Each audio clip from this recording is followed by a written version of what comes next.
Hello, welcome to another episode of Break of Throw here at the MODUS Super Series, and we have a special edition of Break of Throw today. It's the spotting and counting edition, and we've got two of the best alongside me on the stage here at the Live Lounge. Owen Binks, referee and spotter, and Jared Cole, slightly different role for Jared because he plays darts, but he also spots. And the one thing I wanted to start with was, you actually taught Jared how to spot, didn't you? I certainly did. What was that, about a year and a half, 2 years ago, maybe? I don't know. Yeah, it sounds about right. Yeah. About a year and a half. I taught him, and now he's world class. Well, who taught you? That's what I want to know. Someone else who is world class. Richard Ashdown, who I also work alongside on the PDC majors as a spotter myself. Yeah, Richard Ashdown taught me in Southampton when the MODUS Super Series used to be the online live darts league in Southampton. Yeah, and I learnt then. Okay, well, what we know about you, Binksy, is that you've got quite a big social media following because the darts fans are fascinated about spotting. You're teaching them things that they didn't know. Are you surprised the amount of times that people are asking you questions about it and how it all works? Yeah, I mean, they're very interested by spotting. I put out a random video about 6 months to a year ago. I'm not very good with time. And it went viral, and then like Sport Bible picked it up, and everyone was just, people didn't know what spotting was. I suppose I didn't really until I got taught, because you watch darts on TV and you don't think about what goes on behind the camera. And people were absolutely fascinated by it. But to be fair, people are fascinated by the numbers in general, though, because I'll be like at an exhibition and then they'll shout, I have fans shouting at me going, Binksy, my mate starts 20s on 303. What do you think of them? And then, they want me to just abuse them. It's a true story. It happens. So, yeah, people love that side of the game, and why shouldn't they? It's exciting, isn't it? Very true, yeah. There's a lot more to the game than what you actually see on the screen, and ultimately the spotters are revealing that to the audience, I suppose. So are you two like naturally good at maths? Because I'll be honest with you, learning to count when you're commentating is difficult. I find it difficult, and thankfully us commentators have got you guys in our ear spotting, helping us out. Was it something that just came from watching a lot of darts? In your case, Jared, maybe playing a lot. Did that help you? Yeah, so in school I was always very good at mental arithmetic, which has certainly helped me become a better spotter. But yeah, learning and playing the game, ultimately you learn the sequences and patterns and what a player wants to think, and it helps you when you're trying to work out what they're actually going to do with their darts. Okay, well, let's take a look at Jared actually playing darts here, and this might give us a bit of an idea of what is involved in spotting and what spotting is. 160 is quite a simple equation in terms of the checkout, but what are you thinking here? Because you're shaking your head a little bit. It's not gone the way you wanted to. Is it about you then trying to recalibrate and think about a different way to go? Yeah, so I'm on 160 here, and the first dart's kicked over in the treble 20, which has meant that if I go for it again, there's a good chance it's going to fall out, or I'm going to have an obscure angle of the shot, basically. And with 100 left with 2 darts, you've only got one other option, and that's 2 bullseyes, which is what I went for ultimately. And yeah, on this occasion, it worked out really well. I tell you what, there's not many players that would even have thought of that. You can look at it and think it's a bit of a cheeky way to go, but if he thought there was no way he was getting in trouble, it's very smart. There isn't many players that even forget whether they thought it was showing off, but they wouldn't even think of it, I don't think. Is it the easiest way to go for 100 though? You had 100 left. 50 out of 50 is 100. Absolutely not. No, you never not the see easiest that. way. It's but in terms of the maths, it's the easiest really. way. But not in terms of the actual shot. 2 bullseyes, very hard to do. But in terms of the maths, 50 out of 50, most people might go, well, that makes complete sense. I guess as a player, you also think it's 2 at the same segment, which can be very beneficial. If your first dart lands nicely into it, you see a lot of players, their first dart merchants, so you hit a treble 20, you hit another one. And with a bullseye, if it goes high in the ball, there's every chance you can hit another one. Yeah, it's all about working out where the darts are in the board sometimes, Owen, isn't it? And this is Jared again, this time on 146. And you're doing some more running calculations here. Jared, talk us through this one. Yeah, so I've hit the treble 19, and again, it's kicked over, although on the camera angle it doesn't show it too well, but it's just made it really awkward to hit another. And so I had 2 options left. I had treble 13 for bullseye or treble 17, double 19. And I quite liked how, well, the switch from treble 17 to double 19 is more natural. So yeah, I went for that one, and ultimately it worked again. So really good occasion for me. I think treble 13 bullseye would have been borderline illegal as well. So I think that would have been a bit too much. But it's very smart though. 89 with 2 darts. Again, not a lot of players. It's probably only 10 players that would even think of that. I reckon if you asked a lot of the players, they wouldn't even know, because a lot of these shots are memory for a player. So 160, all right, let's say 100 with 2 darts. It's just memory. The treble 20 tops.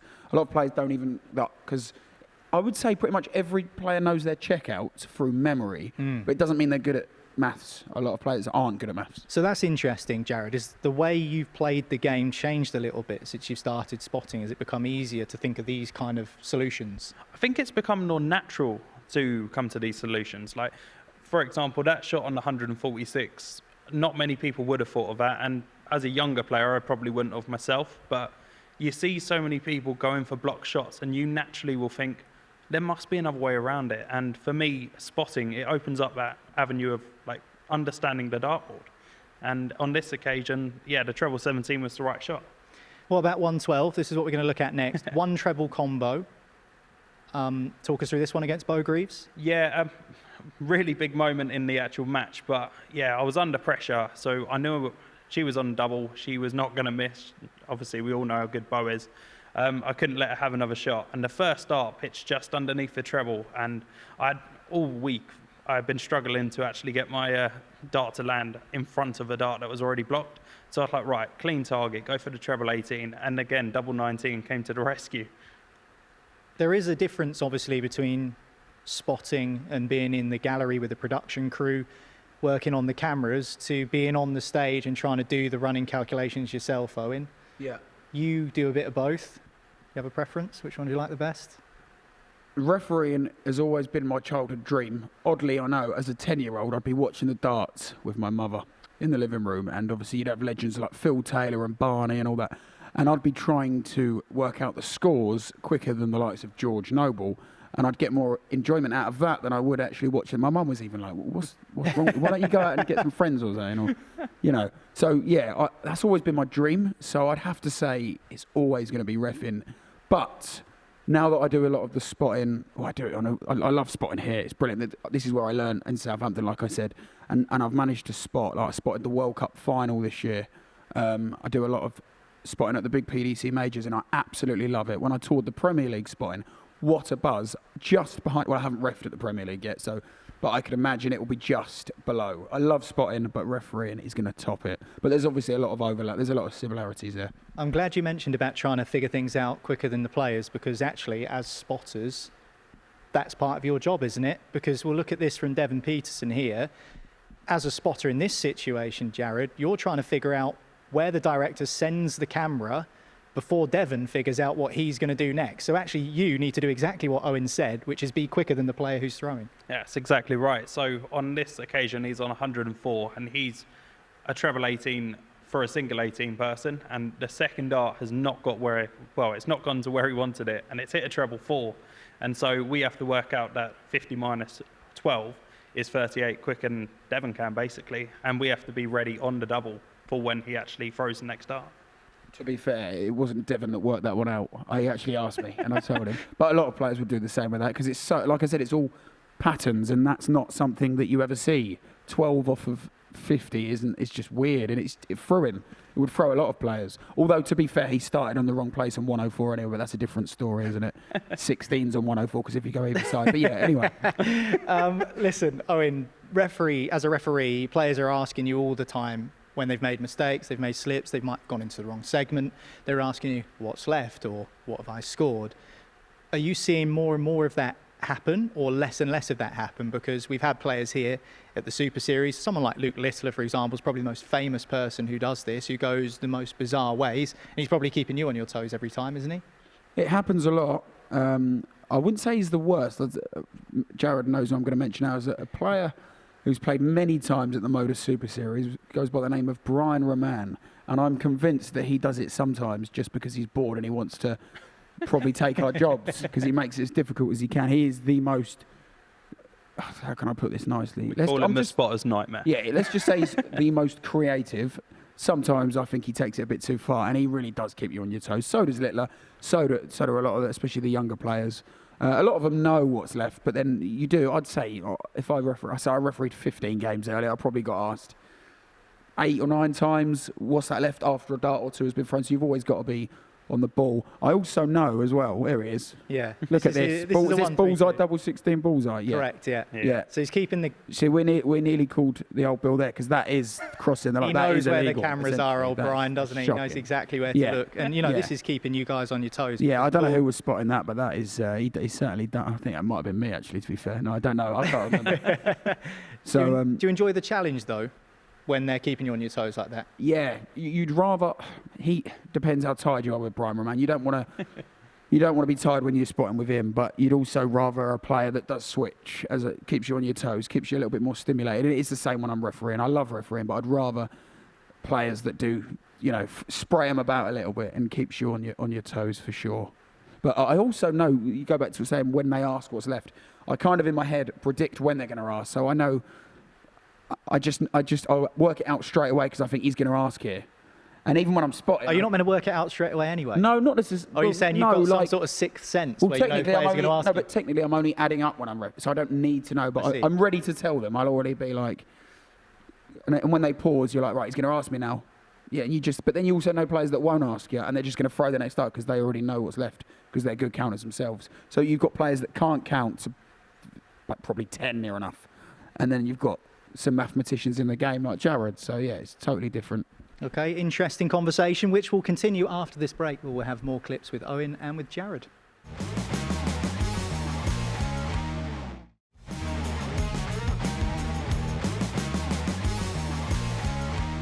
Welcome back to a special edition of Break of Throw here at the MODUS Super Series. Owen Binks and Jared Cole alongside me. And before the break, we looked at a few different clips of players going different ways and solutions, really, conundrums that have needed to be solved. We're going to look at another player in our first clip, and this is Tom Sykes, who pretty much changed his mind because of where this first dart landed. Now, this is something we see quite often, but it just shows, Jared, how on your toes you need to be.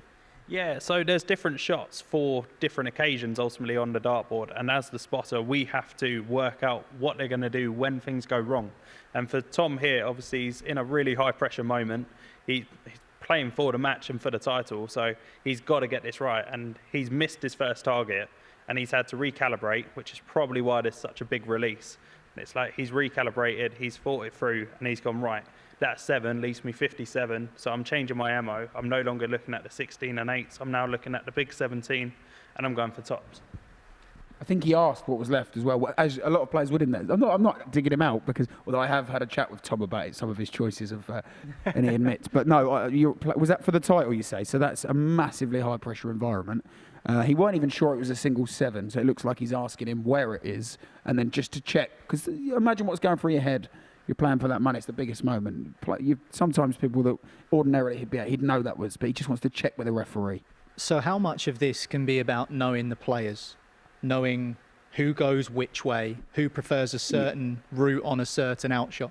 Massively, because the thing about spotting is, yes, it's about maths, massively about maths, but the most important thing to be a spotter is you're looking at the eyes. So you almost have to put the maths, sometimes, you have to go with the eyes first. So, for example, a player might think they've got 74 left, so you're thinking 14s or 18s. To be fair, Brian Roman will probably go treble 8 ball. But is that easier for someone like Derek Coulson, who we're seeing here, because he's quite a deliberate thrower? He takes a little bit longer maybe than some of the other players. Yeah. You can read his eyes a little bit easier. Yeah, he's quite traditional. He doesn't do anything too creative. But yeah, so I would say he's fairly straightforward to spot for. A lot of the old school players would have been, not been funny, I'd have probably been quite bored as a spotter back then. No, I do, because I find it really exciting when I'm in the truck, when I work on some of the PDC majors, and we've got like really quick games and they're averaging like 110 and they're quick. You almost, everyone gets like a buzz around it, do you know what I mean? And the more they spray them in a weird way, it just makes it more exciting. So I prefer the newer sort of like creative players, the way they play. I don't prefer them as players because I'm impartial. I don't care who wins, obviously, but as in like a buzz to get all the shots when you're spotting. You know what I mean? Speaking of weird ways, Jared, big Boris Kirchmar. What about this on 161? Starting with treble 18, we do not see that very often. No, you definitely don't. I mean, a lot of players maybe start with a 17 to get rid of the 1 at the end, so it's a nice easy combination of treble 20 bullseye if you hit your target. But I don't think any other player at this level has gone treble 18, treble 19 bull for a 161. And well, to be fair play to him for hitting it, but it wouldn't have been my first choice, that's for sure. Can I just ask you a question, Jared? Obviously, as a referee, somebody who referees and spots, I don't play darts, so I've seen all the different ways and I'm open to all of them. Is it difficult being a player, because you probably in that situation would go, or in most situations, you'd go the same way every time, apart from, as we've seen with the 160 when it's blocked. But generally, you're going to go the same way.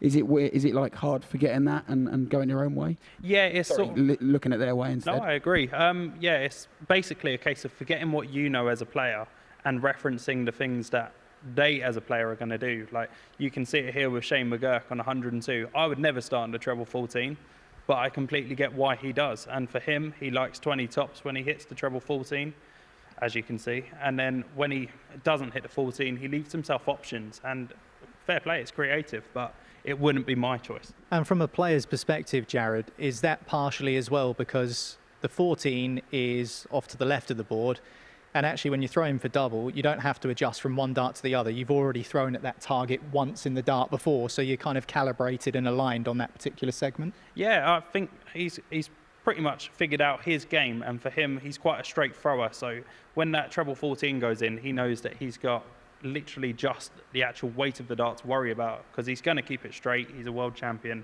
After all, he's a very good player. And yeah, as you can see, he just cleans up nice and easy, makes a little adjustment with the last dart, and it's perfect tops.